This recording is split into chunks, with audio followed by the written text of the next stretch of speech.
Single Shogun, nataka nishare na nyie vitabu 4 ambavyo vinaweza vikasaidia kulinda afya yako na kusaidia uwe na afya njema.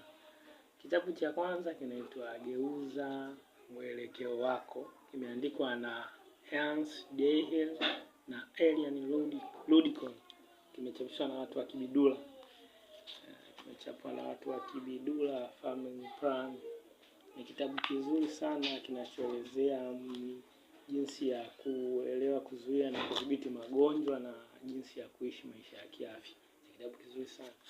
Lakini kitabu kingine cha pili ni kitabu kinaitwa Ministry of Healing, au kwa Kiswahili kinaitwa Huduma ya Uponyaji, kimeandikwa na Ellen G. White.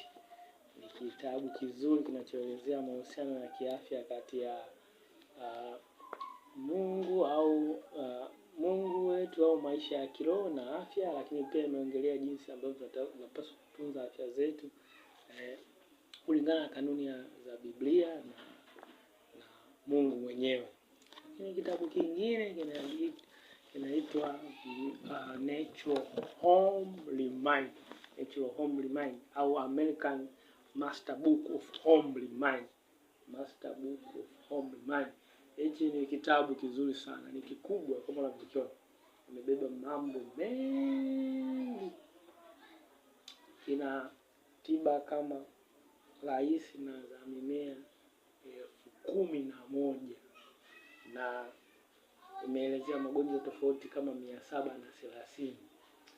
Kimeandikwa na Vance Feld na Harold M na Chelme MD. Kitabu kingine kizuri kwa ajili ya afya ni Biblia Takatifu.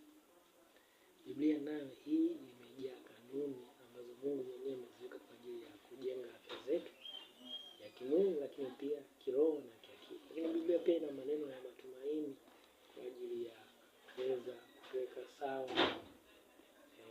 Kwa Zaburi 23 Bwana ndiye mchungaji wangu, maneno ambayo yanatia moyo na yanaweza kusaidia kwa ajili ya